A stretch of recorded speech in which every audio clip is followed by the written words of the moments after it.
All right. This is McIntyre on the layout. So I'll start here because it's kind of the main area of the layout. Everything branches kind of out from McIntyre, Iowa. This is they had a small steel box depot there. The Great Western did, and it was manned just about 24 hours a day. There was a few days where there wasn't anybody there at night, but it was only a town of maybe 300 or so. Still is maybe even only 200 these days. But a lot of activity went on at the Great Western between at McIntyre. So that's it kind of sits in the one corner of the room, but it's kind of an X. So if you imagine an X, that's kind of where McIntyre is. You have lines coming out 4 different directions here. So I'm going to kind of see if I can get this to pan out a little bit. Let me zoom out. See if I can get this to zoom out. I think I'm getting it. I don't know. Yeah, I might just have to. Well, I'll pan this way. So anyway, so those cars there on the siding, they're iron ore cars or hopper cars loaded with iron ore from the mine at Ostrander. They'll eventually be forwarded to down to Dubuque, Iowa, and then over to South Freeport to the IC, and then they eventually went down to St. Louis. So the reason why I modeled this part of the area is my family's from around here, and also they had that neat strip mine iron ore operation on Ostrander, which I model Ostrander on the layout, so those get loaded and come down here to McIntyre. If I see if I can get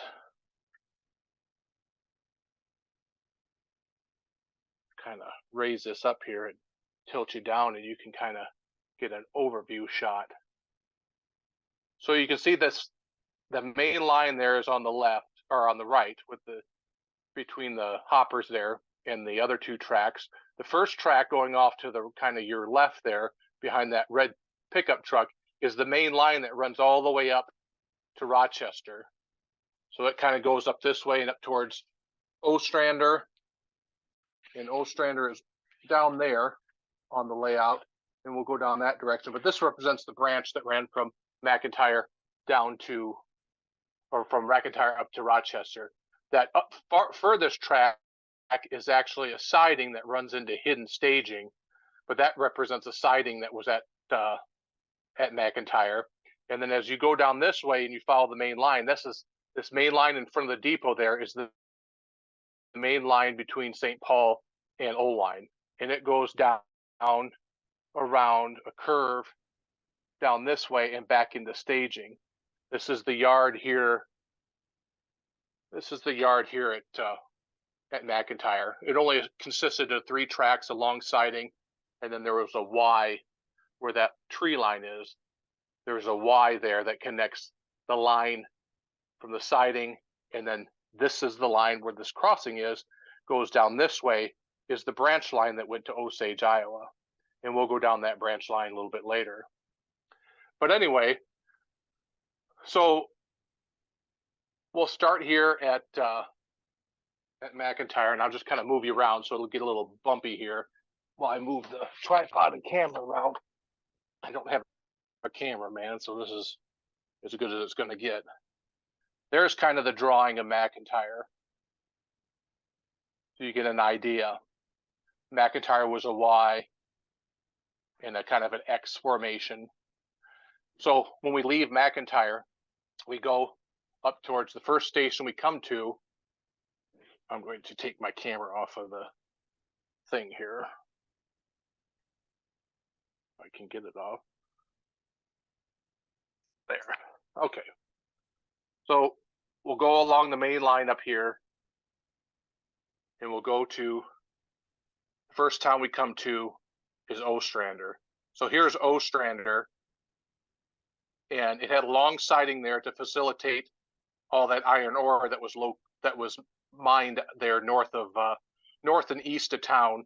They were strip mining, and so they had a long siding here where they could store empty 3-bay hoppers to load that iron ore. But they also had an elevator, and they had a petroleum dealer, a lumber shed, some fertilizer sheds. These buildings were built off photographs. Most of these elevators are gone now, but they were built off photographs that I took up in that area, probably about 20 years ago. The depot at Ostrander was this gas electric car body, and the original depot had burned down, and they replaced it with this gas electric car body. So I had photographs of that, and that's built off of that. But you had a house track here, and then that connected, of course, then to the siding. And then this represents Highway 63, US Highway 63, coming out of Ostrander. And it crossed, the Great Western crossed here, and on the other side, to the north of that, was a Y. And that Y led back to the wash plant for the iron ore operations. So to model this Y, what I did was, basically this is just a bubble track or a loop track that comes around, goes behind here, and then connects, comes back out of this blind that you see here, and comes out the other side to represent the north end of the Y. So when an operator comes down from Ostrander, or comes down from Rochester and works the mine here, the Y track at Ostrander, he comes down this way like this, and then those cars there, you can see them hopper cars there, are loaded with iron ore for to be pulled. Same way when they come back, they go to the north end of the Y and shove in behind the blind there. So we cross here, and this is a crossing. This is not prototypical, but I had to put a crossing in here because this is the main line that we saw earlier that came out of Ostrander that represents the St. Paul O-line main line. I had to cross it with the branch line here because it goes around here and goes behind all of this and goes back into hidden staging where I stage north and southbound mainline freights. So this is an automatic interlocker. I just made it to look prototypical. It works. I use the Iowa scaled engineering interlocking in a box, and so it's a first come first serve automatic interlocker. So then we come around this way and we go through this split backdrop that splits the side of the room into halves, and then we end up over here, and this is now Simpson, Minnesota. So Simpson is another place where there was another Y, but I did not have room to model another Y. But the town sat in the Y. Basically, the town was encapsulated by the three legs of the Y. And this leg here that comes off the main line or off the branch line to Rochester went to Winona, Minnesota. It actually went to Planks Junction, and they got on the Northwestern where they had trackage rights into Winona. And so this small 2-track yard serves as kind of an interchange between the Winona job and the Rochester job, where cars were dropped off that we came up out of O-line. So they would have come from O-line to McIntyre and then up here to Simpson, and then be set out for forwarding onto like the Green Bay Western or the CB&Q or the CNW in Winona. And then traffic from Winona would be left here for the train to pick up to head south to go to McIntyre to be picked up to go to O-line. So we'll just kind of pan. Here's a view. There was a county highway that ran through the middle of town there. There was a small gas station, just a few houses. And then as we go north, you'll see the north end of the Y come out behind this view block of trees, and it comes out, connects back with the branch line. It did not have room to do another Y, so this track back here just disappears behind this view block, and that one over there, the line to Winona, just dead ends in the corner behind the house. So we'll just kind of pan along here as we go up towards Rochester. So this view block here, the branch line disappears behind that view block and this backdrop, and this is the beginning of Rochester, Minnesota. This is the last section of the layout that I finished. It is the Oil City section of Rochester. I have Bemmel scrapyard in there. This is Rochester Fertilizer. There was actually, there was probably about 8 oil dealers in this area, but I condensed it down to 5.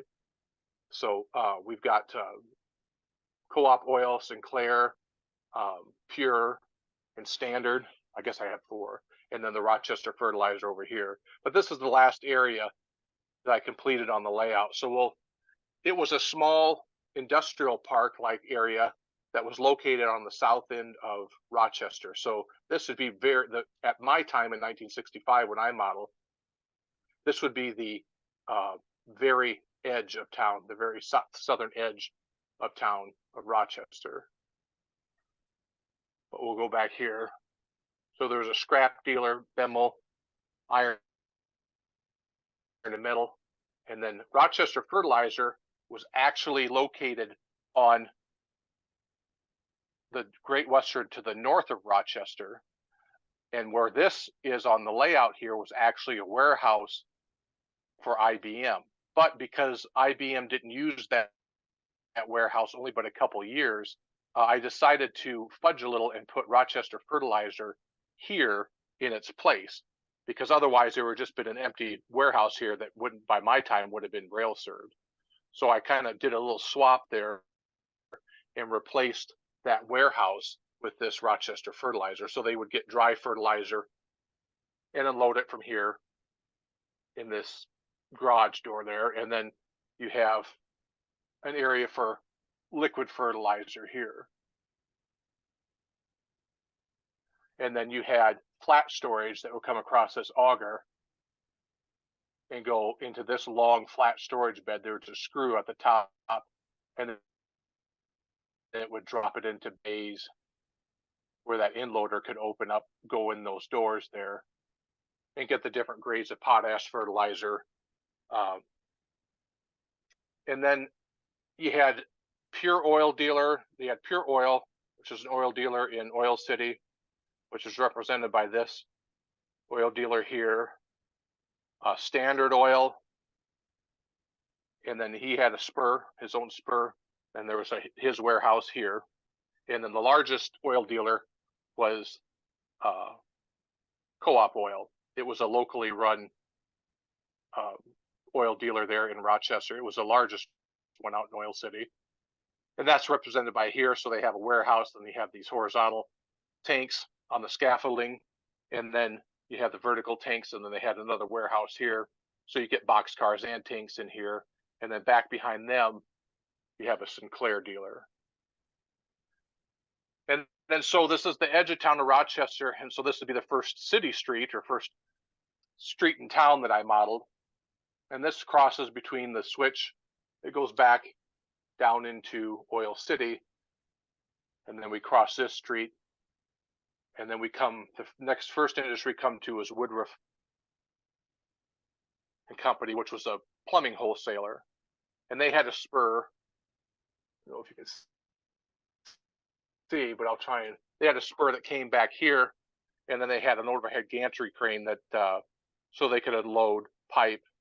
And then they had a warehouse there, of loading dock there, where they could unload box cars of fittings and furnaces and things like that. Like I said, they were a wholesale plumbing distributor. And one of the largest ones on the Great Western in Rochester was Libby's, and that this water tower is still there today, but the rest of the plant is all gone. But this is kind of back up here. I don't know if this is too shaky or not. I can put it on the tripod now that I'm kind of over this way, if that would be better. If somebody can give me a thumbs up if it's too thumbs down if it's too shaky there, Greg. No, I think it's good. I think is it too shaky, fine. Or would you like? No, okay. No, it's not too shaky. Right. It's good. Perfect.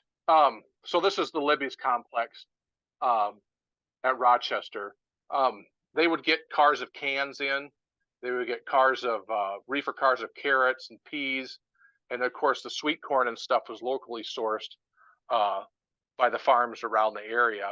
So this is a canning operation that was a seasonal operation. The plant did can other things off season, Like I said, they got peas and carrots in, but I model in the summertime, so we're in the height of the sweet corn canning season. So if we zoom in, I've got, you can see that. I know it's probably kind of blurry, but anyway, this is the pile of sweet corn, and they're loading it up to go to the wash and get dehusked, and then the husks and stuff are coming out that conveyor and into a truck there. But this gets serviced every day by the switch engine. It was one of the, like I said, one of the largest customers at Rochester. And then of course you have the ear corn water tower, which I made.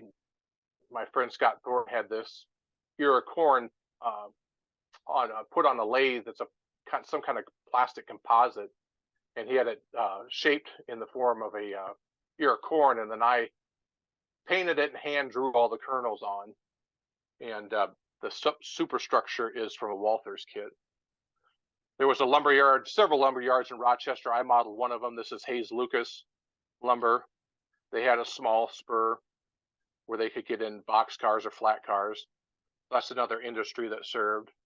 And then we cross US Highway 14, if you're familiar with Rochester, cross US Highway 14, and then we come into the yard at Rochester. Now, the yard at Rochester was a small yard. I mean, this is almost to scale as far as car counts or track capacity as the yard was in Rochester. It was a very small yard. It's funny because the Great Western had the majority of the business in Rochester, but they had some of the smallest facilities. But anyway, the main line fits about 12 to 14 cars.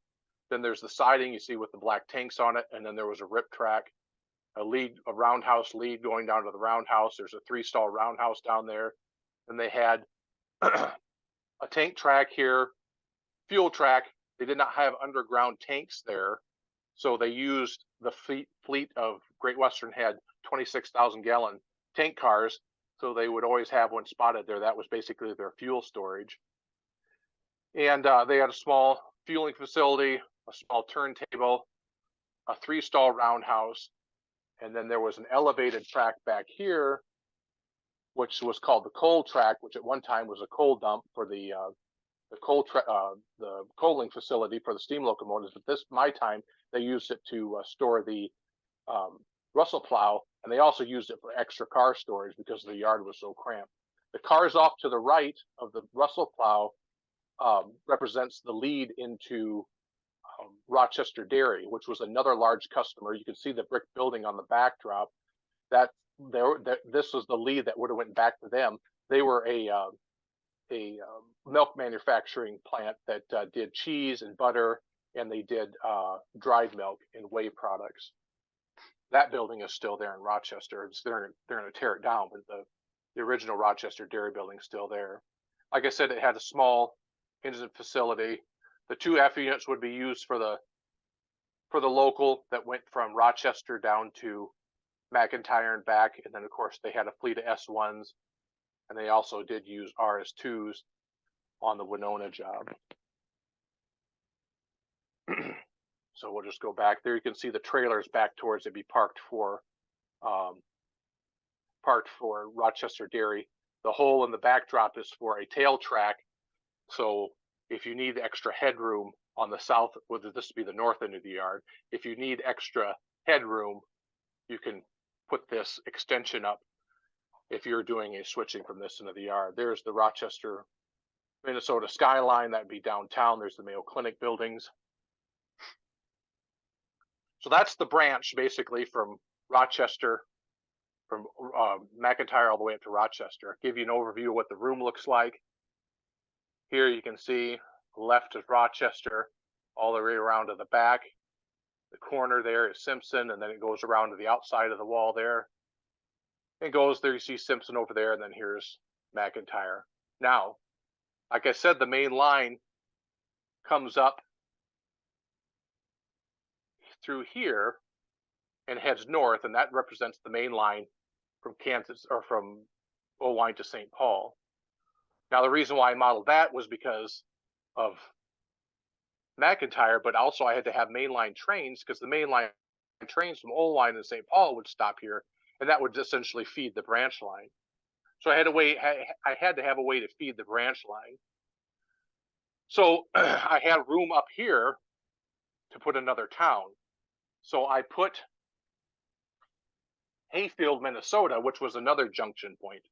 Hayfield, Minnesota on the Great Western is where the main line from Oline to St. Paul went through, but also the secondary line split off and went southwest towards Clarion, Iowa, and down towards Fort Dodge and Council Bluffs. So this gave me another basically junction point for inbound and outbound trains that would come out of staging and switch trains here and cars, and then a few scattered industries at the town itself. So this is the downtown yard of the old yard at Hayfield, Minnesota. They had a 4 or 5 track larger yard south of here, but of course I didn't have room to do that. So everything on my layout is done in what they call the old yard or the downtown yard. So you had a feed mill here. You had a couple oil dealers. You had an elevator, a large depot because it was a junction point. And then up here you have a lumber shed for the Hayes Lucas lumber dealer at Hayfield. And then you had Nelson Oil over here, Farmers Co-op Oil here, and then you have a spur here for the Hayfield sale barn. In my time in '65, they were still shipping cattle from Hayfield to Kansas City. So that's still an active industry on the layout. So there's another view of Hayfield looking down towards the McIntyre down in the distance. This is the highway crossing here at Hayfield. I forget the name of it might be State Minnesota 14. I'm not for sure. I can't remember what the highway is. It's a state highway. But anyway, they had the tracks here. There was 6 tracks in the yard. You have basically the first one there is the lumber spur. The second one is the main line from McIntyre up to St. Paul. The third one is the siding. The fourth one is the Omaha main, and then you have track 1, track 2, and the very one in the rear there is the house track. So this Omaha main is the main with the tank car on it. It was the main that went to the south here and then split off and went down through Austin, Minnesota, and went down through Mason City, down to Clarion, and then eventually Fort Dodge and down to Omaha. So the power that was usually setting here on a regular basis was an RS2, and that was used to go down to Austin on the Omaha side and switch the Hormel plant twice a day. They had 2 turns that went down to Austin to switch the Hormel plant, and then you have a local that comes out of Clarion every other day and comes up here and switches and then goes back to Clarion and works all the stations in between. So during operating session, one crew will basically work Hayfield and be busy with the Austin turns. They will also run the mainline trains through Hayfield down to McIntyre and vice versa. So we kind of have 2 crews running at once. One runs the branch and basically runs the main line and does the jobs at Hayfield. So both places are pretty busy places. Not very big yards, but a lot of cars will move through these yards in an operating session. So then the last part I'll show you is the line down to Osage, and it was actually the first part that was built for the layout. So here, just to get reorientated, there's the elevator there at McIntyre. There's the main and the siding over there coming out of Oline going up towards St. Paul, but then there was a Y, and on the south end of McIntyre, this connected to the Osage main. So we go down this way and we head down right on the Iowa-Minnesota border on the inside there. So we're at McIntyre, Iowa, and we're going down to Osage, Iowa. This was a branch line that by my time with a speed limit was 5 miles an hour. And they came down here once a week down to Osage, where they crossed here. They crossed the Little Cedar River on their way to Osage. And then this goes back in through the wall, disappears behind a wooden overhead bridge, and then we go into the Osage room. This is Osage. I'll back up here a little bit. This is Osage. This is the first part of the layout that was built. It's basically a peninsula in the middle of the room, an island, basically, I guess. It comes out of there. You can see the two holes. The very far hole is for the staging tracks that are along the wall over there, which represent staging and trains coming out of O-line.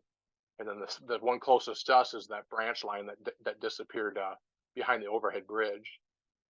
So this would be looking north. And the first industry here is Decklever and Folk Ready Mix. They were a ready mix operation there in Osage. They would get covered hoppers of cement, mostly out of Mason City, but they would get covered hoppers of cement. Then you had, of course, your co-op had several facilities. They had an LP dealer. They had a feed and sack house over there. They had a feed mill, and then they also built the large concrete elevator over there. There was a DX dealer on the Great Western there in Osage. Also in Osage was the, get back here, was the Illinois Central. Here we're looking north now.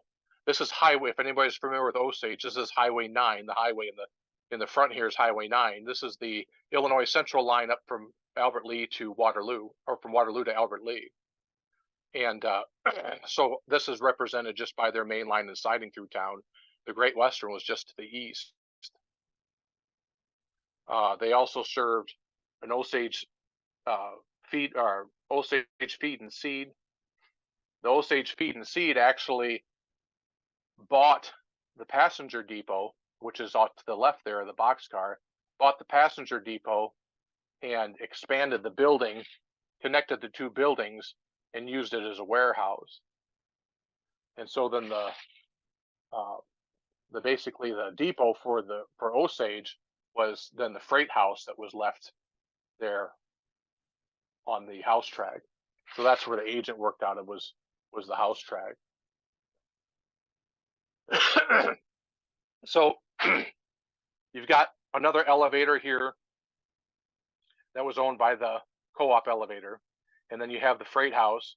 Then I had a large grassy area here, and I just finished this here not too long ago. But anyway, I believe it was last winter I finished it. They had a pole yard here, and I hadn't included it, and I don't know why I didn't, but I decided to take out the static grass in that area and build the pole yard there for the Rural Electric Cooperative. So poles now can come down here to the branch and get unloaded every so often. They'll get a carload of poles, or they may even get a gondola with reels in it. But here's the feed mill for the co-op. Then the large, I don't know if this will screw you up if I turn it, but the large concrete elevator. And then the co-op also had its own oil dealer, represented by these two buildings. So you had Osage Co-op Oil, and then there was a small farm service oil dealer here. And then there's the line that goes back up through the wall and back up to McIntyre. So at the end of operating session, we will run a turn down here to switch the cars and spot the industries and do any polls at Osage. This comes together. You can see down here, you can see that the main line, the Illinois Central main line, comes together, and here's the Great Western. Well, the Great Western came down and they basically stubbed. And years ago, when they built this line, originally it was called the Nona and the Southwestern, and they had plans extending this line from Osage to Mason City, but they got as far as Osage and stopped. So there wasn't very much room down at this south end to do any switching. So basically you have to come in And what they would do is they come in and leave their train on one of the 4 tracks in town here, and they would run around it, and they would do all the switching from the north end. So when you got cars on every track, it kind of makes for an interesting operating session, because you've got cars spotted on different industries at each track, and you've got to kind of cut your train off and gather these up, move these out of the way so you can pull your spots in. And I talked to several conductors, and that was pretty much the way they did it when I was doing research for the layout. It's funny because you look at here over to the left. There would have been elevators on the Illinois Central off this siding. There was a junk dealer, and there's some elevators. There still are today. This would be the CN Cedar River Railroad now on the Canadian National. But the shippers, you can see there's quite a few of them on the Great Western at my time. And I asked one of the last surviving agents, was there much business and stuff down here? And he says, actually, he said, the shippers actually preferred to ship on the Great Western if they could, due to the fact that they had made a demurrage agreement with the shippers down here on the branch, that because they only came down once a week, they wouldn't charge them demurrage for the whole week. So they wouldn't get any charges for taking a week to unload their car, because they only came down here once a week. So basically, when they come down, they'd have the whole rest of the week to unload or load their cars, and they weren't charged any extra for it. So they could be, he said, especially during grain loading season and stuff like that, he said, they might come out of here with 15 cars, maybe 5-10 carloads of grain, and then a few cars of miscellaneous. And so he said, at times it could be busy for that S1. They'd only come down here with a small Alco S1 due to the, this was 66-pound rail coming down here, 66 and 70, some 77-pound rail, I think, was some of the heaviest, and some of it was 60-pound rail. So they didn't come down here with a lot of power, but during the grain rush and stuff, they would leave here with just about everything they had to pull what they did out of here. So that's basically the layout. You can see over here, this is all staging. So this is where I build all the trains, the mainline trains. The Austin turns come in and out of here and go up to Hayfield. You can see several strings of F units there. Of course, the mainline trains here on the Great Western are 9,000 horsepower, and so they're 6 F units or 4 GP30s or 3 SD40s. And then I've got a long tail track that goes all the way. I busted another hole in the wall here. The tail track goes into the laundry room along one wall. And this track from the laundry room all the way around to here will fit about 55 cars. And that's usually full.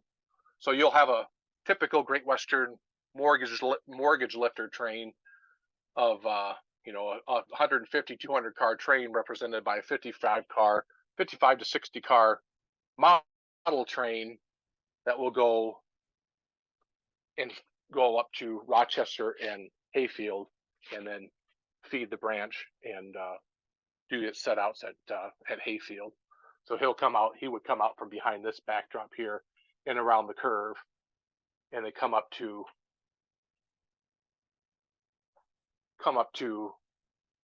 McIntyre and do his set outs.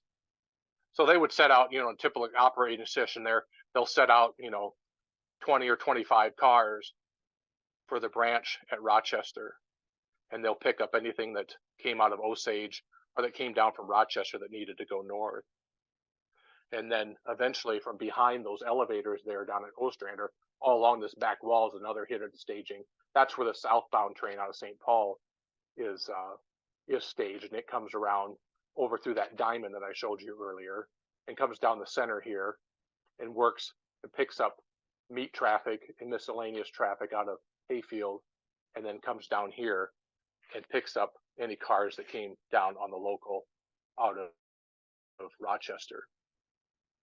So that's it in a nutshell. If there's any questions or anything like that, I don't know, you can pop on here and I can go back to any areas you want to see again, or you have any questions or anything like that. I'd be more than happy to answer. Anything else you want to, in their area you didn't see well, or you had questions or want to look at again, I can take you over there. How many operators does it take? So usually you have one crew that starts here in Rochester. And what they'll do is they'll work the switch engine. So this is from the last operating session. This is basically a train that came up from McIntyre. So this is all stuff that came out of the old line in St. Paul and was gathered up at McIntyre and brought back. So what they'll do is they'll grab one of those. Is the crew a single person or two? So two to three, usually three. So you have a conductor, a brakeman, and an engineer. And so they'll work here and be the switch engine, and then they will build the local, and then they'll become the local crew, and then work all the way down Simpson, Ostrander, McIntyre, and then work its way, switch to here at McIntyre, build their train, and go back up the branch and work the stations back up to Rochester. The second crew people work Hayfield, and they work the mainline trains. They work the train that comes out of staging going north, the train that comes out of staging going south, and then they work the Austin turn and the Clarion turn out of Hayfield. Now we've had up to 3 crews. Last operating session, we had 3 crews running because I ran an extra down to Osage, and I also ran an ore extra from Ostrander down to McIntyre and back. And so the third crew did the Osage work and the Ostrander work. And we had, I think, seven guys down here. So we had 2 on a crew, and then the other 2 crews had 3 people. I use all switch lists. I don't use car cards. I use car cards for my billing, to generate the switch list, but everything else that the crews use while they're operating are switch lists. Software manual to create the switch lists. What's that? How do you create the switch lists? What software, or do you do it? Okay. I don't use. I basically use a Excel spreadsheet, and so I use waybills. Like I use the car cards, and I'll show you where. This is the car cards. So on this wall's every track on the layout, and they're all color coded by routing. So yellow cards have certain routing, excuse me, and then orange cards have certain routing and so on and so on. But anyway, this is what I use then to enter into my laptop at this desk into the Excel spreadsheet and then I print the switch list out that way. So I still use car cards. It's just that basically I'm the clerk, right? So I'm the one that goes through, moves all the waybills back here at basically at the clerk's office, and then I generate the switch list. Yeah.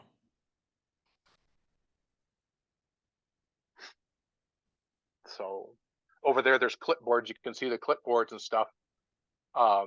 Each job that works has a clipboard. So during an operating session, there's 6 to 7 jobs, and all that paperwork is ready by the time they come down. I don't really. I mean, I might update a list 1 or 2 times during operating session, but there are already pre-printed out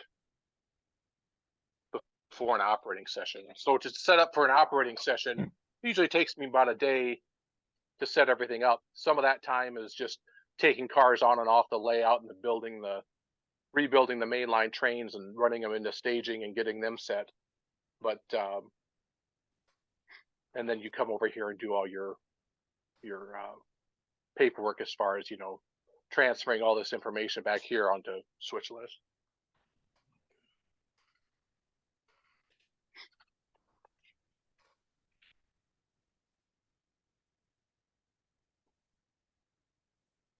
Great stuff, Jason. Thanks so much for taking us on a tour today.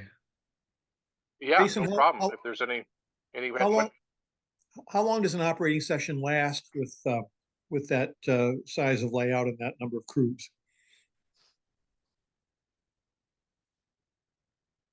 So we usually start around 10 o'clock in the morning, and we'll run for a couple hours break for lunch for an hour, and then we come back. So we come back around 1, and we'll run till 3 or 3:30. So around 4 hours, 4.5 hours, you'll get in. You get an hour break or so in the middle. So I'd say on average 4 hours, two before lunch and 2 after. What do you How much feed them? prep time do you have between operating sessions for yourself? It takes me a day and a half to get everything, because I've got the trains that I got to take off the staging, and then I put the cars. I've got car storage. I'll show you here. I've got car storage and drawers underneath Osage here. I'm just in the process now of building the trains for the next operating session, but you can see all the drawers for car storage here. Right. So between putting the old cars away and fiddling the new cars on and building the new trains and then doing the way bills and paperwork, it's about a day. I mean, I can get it done in a day if I work all day at it, but I usually take about a day and a half. Okay. Work a few hours and then take a break and then. Got it. Do you No have? dispatch, Oh, go ahead. no dispatcher, correct? Strictly the 3-man crews then, 2 or up to 3? Oh, you broke up. I couldn't make you out. Are you saying no dispatcher, correct? Strictly either the 2 or they're made up 3-man crews, 2 crews then normally, no dispatcher, right? Yeah. No, no. Basically this is a switching layout. There's not a whole lot Okay. of running. There's not a whole lot of running room between. So it's basically a switching layout. So there's no dispatcher, but yeah, you can do it. You can do it with as much as 4 to 6 guys. 6 guys is perfect. 4 you can do it, but 6 guys, 3 guys on a crew really help out because one's the conductor and watching the switch list and making the cuts and stuff. And then you got a brakeman that's pulling the pins and doing that. And then you have an engineer because I use the proto throttle, so you have an engineer and his hands Okay. are busy with the throttle. So Okay, that makes a big difference if you're using proto throttle. Okay. yeah, yep. And Jason, you're quite the collector. You should show this crew at least a few things on your wall there. It's pretty neat. Some of those shadow boxes. Oh yeah, I've got for railroads around Iowa and stuff. I've got different shadow boxes I built, like Charles City Western, and then you got the Mason City and Clear Lake. For Dodge, Des Moines, and Southern, I've collected stuff from them. A lot of the interurban lines, and then just photographs and pictures all along the walls, throughout the walls. There's M and St. L stuff. There's an M and St. L sign on the wall. So different stuff that I've collected over the years, I display above the railroad. That's why I didn't paint the walls blue because I had stuff to hang on the walls. So that's why the shorter backdrops. Well, I especially like your display of the annual reports because those were really well done. Oh, the Great The guys Western might ones be over there. be interested in that. Yeah, that's really. Yeah, back in the 60s and the 50s and stuff, companies took pride in there. There was actual contests for the AAR did a contest every year for who had the best design annual report cover, and the Great Western won several years. So, and all this stuff came in handy, when I did the research for the layout. So the layout runs prototypically. I mean, I interviewed some of the last surviving conductors and engineers that ran these trains, and then I also had these 2 stacks of switch lists, which is switch lists of every train that came in and out of O-line for the month of May and part of July of 1965. There's over 24,000 car entries in these lists. They've all been transcribed on an Excel spreadsheet. And so if I want to build a car, I buy a new car or build a new car, I can go to that Excel spreadsheet and I can find an appropriate routing for that car by looking at them 24,000 car entries in that spreadsheet. Well, it's quite amazing that you went to that extent and took all the time to hunt all those mementos and information down. That's pretty cool. Definitely.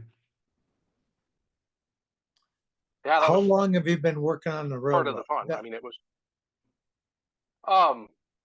So the first part is there in Osage. I started that in 2000. I bought the house in 2006, and shortly after that is when I put Osage up. That was the first part of the layout that came up, and then so 2006, and I finished this.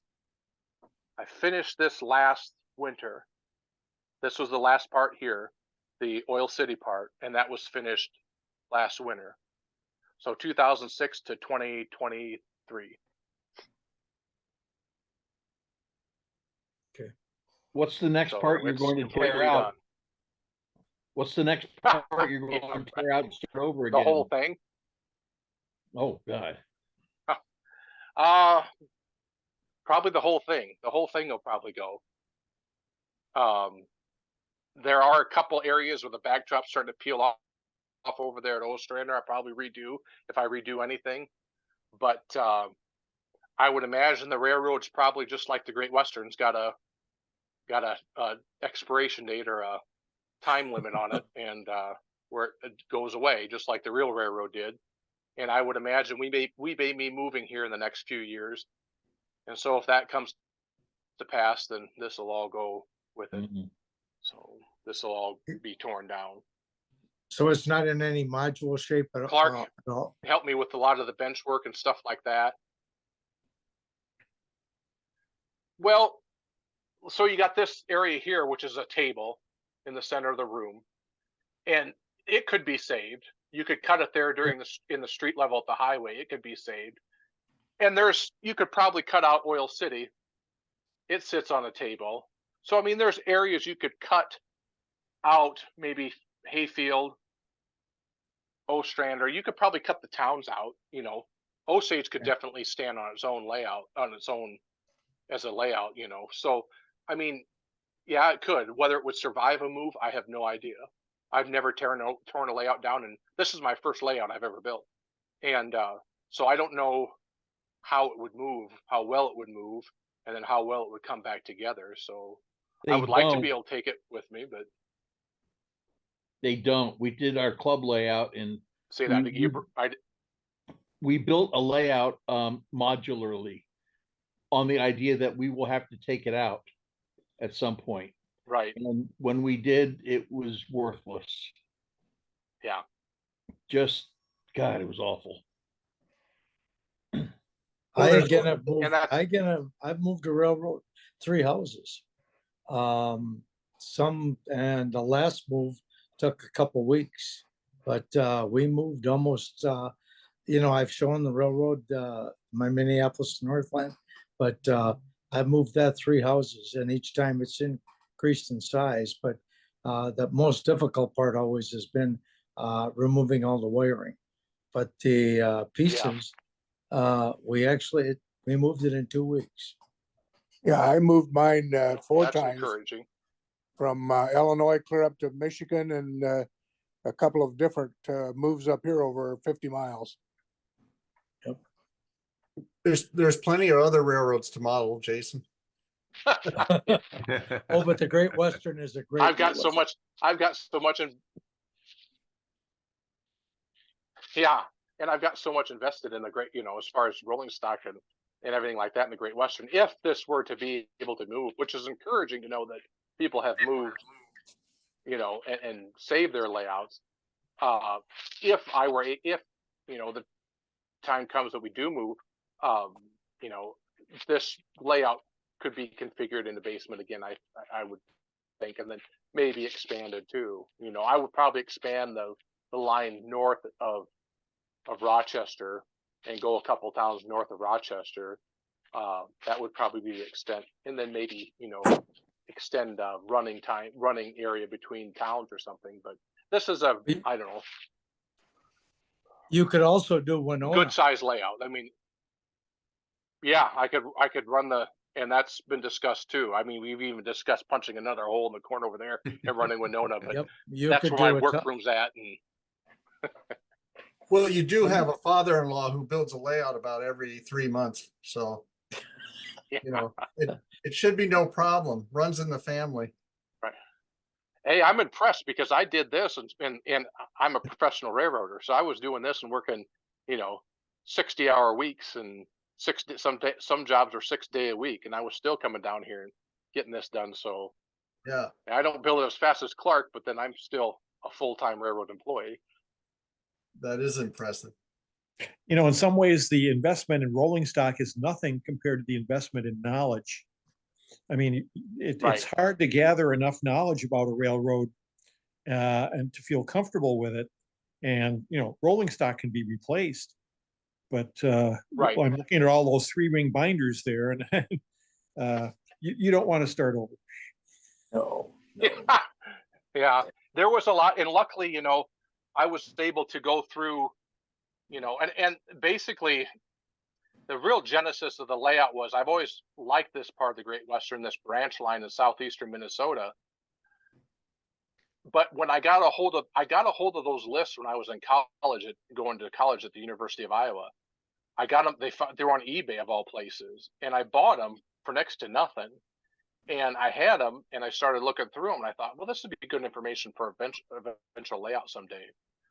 So basically, that after I moved up here and stuff, that's pretty much set in stone because I had all the information on the trains and the routing and stuff. Then came, deciding on what towns to model, and then tracking down any employees that were left. They're all since passed on.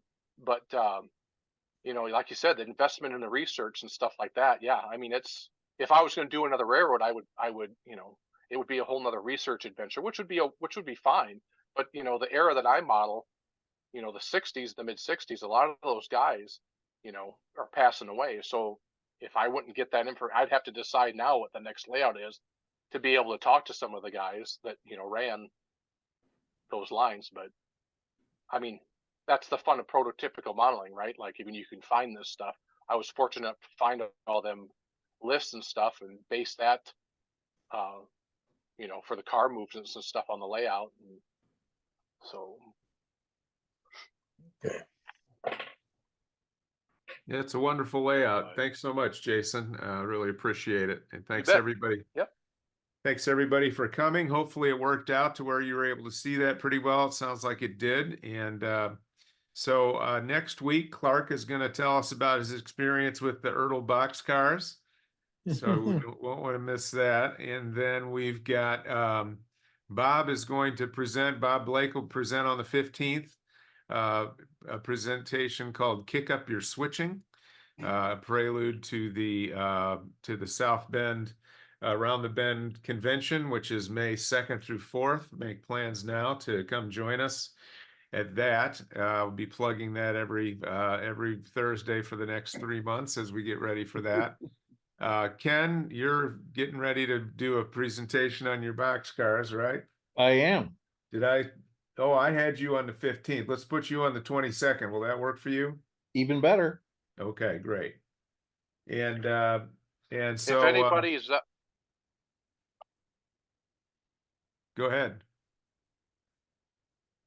Oh, I was just gonna before you let anybody go, if anybody is in the North Iowa area or around, I know you got a lot of you guys are out east and stuff like that, but anybody that's closer to me or you're passing through this area, get a hold of Clark. You got Clark's email, and he can email me or he can give you my email. And if you ever wanted to come by to see the layout in person, it's finished now, so I'm open to visitors, and then I'm always looking for operators. So excellent. I'm sure some people will take you up on that. I certainly will when I'm in that area. All right, sounds good. Thanks. Yeah. All right. Well, thanks everybody. Have a great night. Thanks for coming. See you. See you Thank next you. week. Bye-bye.